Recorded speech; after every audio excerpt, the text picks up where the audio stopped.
The Sensex, which is currently around 32,000, could rise to 100,000. Importantly, a large part of this return could be front-ended, i.e. we could register these returns as markets normally do in a non-linear fashion in just the coming 5 years. Our projections put India's market capitalization at over 6 trillion in 2027. That makes India one of the top 5 markets in the world, probably the best returning market, like it has been in the last 20 years. Our forecasts indicate that India could become a $6 trillion economy by 2027. What is significant about this is that India's per capita income will rise from its current level of 1,700 to 4,100, which means that India becomes a high middle income group country. This has big implications on India's consumption basket. We see India's consumer sector rise from its current market value of 500 billion to about 2 trillion in the next 10 years. It means that the consumer sector could become almost 1/3 of India's aggregate market cap by 2027. India's digital leap is going to change the way credit is farmed out in this country. Currently, credit is asset-backed. It will move to cash flow based. And this means that several constituents in this country which were outside the formal banking sector will enter the formal banking sector. Micro and small enterprises, for example, could see high teen growth rate in loans.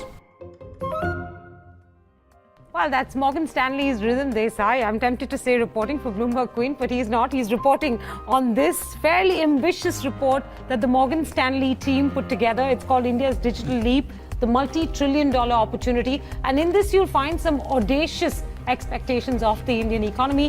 A $6 trillion economy and 130,000 on the Sensex. That's the 10-year call by Morgan Stanley. And it's running on 2 wheels, as Ridhim just explained, JAM and GST. We have the man himself here in studio with us this morning on Bloomberg Quint to talk us through what he's smoking. Certainly not dope. Well, I didn't suggest that, but I do really want to know, in this day and age, when it's so tough to make any kind of near or medium-term call, did you guys find the stomach to make a 10-year call predicated on all kinds of things, and then put in a long set of risks which ranged from geopolitics to elections in India to any change in privacy laws in India and across the world? So what prompted this? It's easier to make 10-year calls. Then 10-month calls, is Then tomorrow's call, Then right? tomorrow's Because call. you'll test me out very, very quickly. Remember Nostradamus? it? We'll remember you 10 years from now, 2027, right? Yeah, Hopefully I know. we'll all be around this But table. you started off by saying audacious. They're not audacious, actually. These are pretty... So I'm hoping you'll explain to us why. Yeah, they're I wouldn't say they're audacious forecasts, because if you look at 6 trillion, we're already at $2.2 trillion, heading for 2.4 trillion. So 6 trillion pegs us at about 11% nominal growth. That's actually less than what we've delivered in the last 15, 20 years. So it's not audacious. Yes, of course, growth has to slow down now because our base is high. Effect, yeah. You look at the Sensex, of course, you quote the number 130,000, but that's actually the bull case. The base case is 100,000. That's the tripling of the Sensex in 10 years.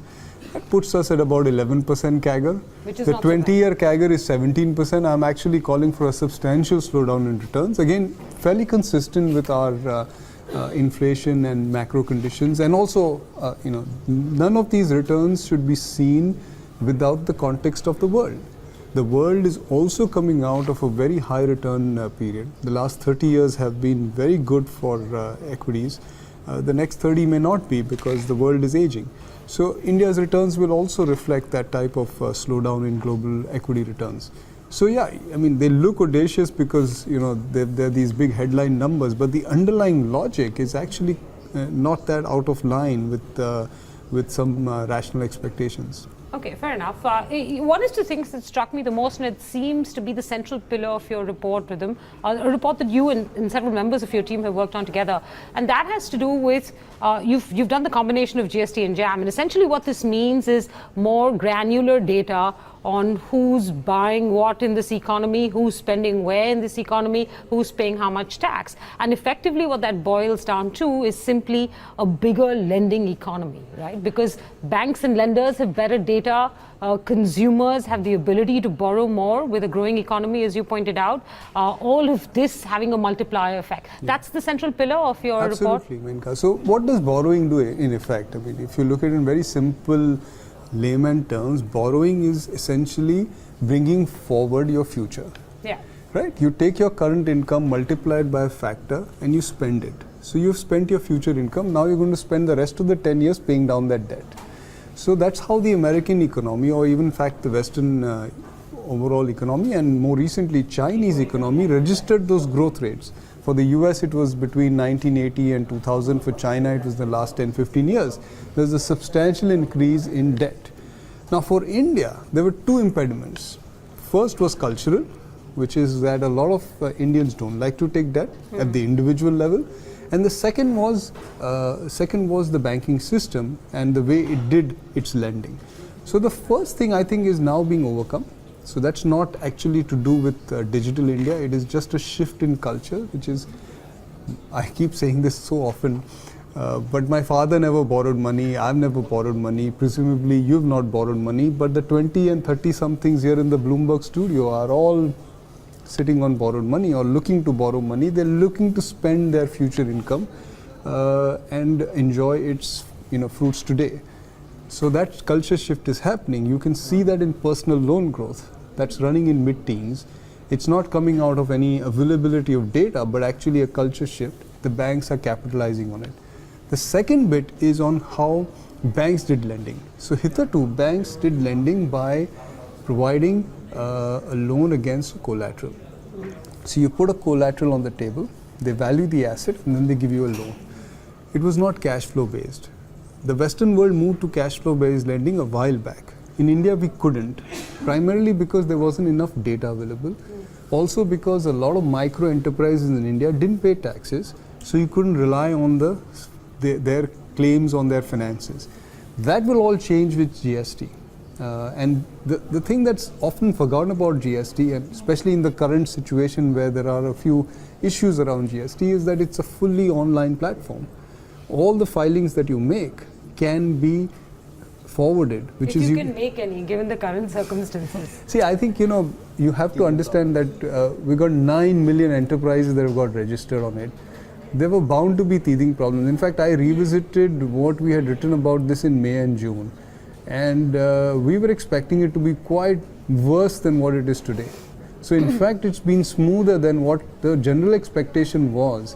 India has, in the stock market, has underperformed since April, emerging markets, even though we may be up in absolute terms. Yeah. China is up 41% year to date, India is up 20%. Why is it underperformed? It is underperformed largely because the market was expecting GST to produce near-term growth pangs. So the actual rollout has been smoother than expectations. We think it may actually persist for a few months before things smoothen out. So when that data becomes available, and it will take a few quarters for that data, it's not going to happen tomorrow morning. Sure. That will provide, for the first time in India's history, banks the ability to lend on cash flow. And when you take collateral out of the equation, you can actually take that credit down the revenue and profit curve of enterprises. So the top 20 or 25,000 firms in India took bulk of the bank credit.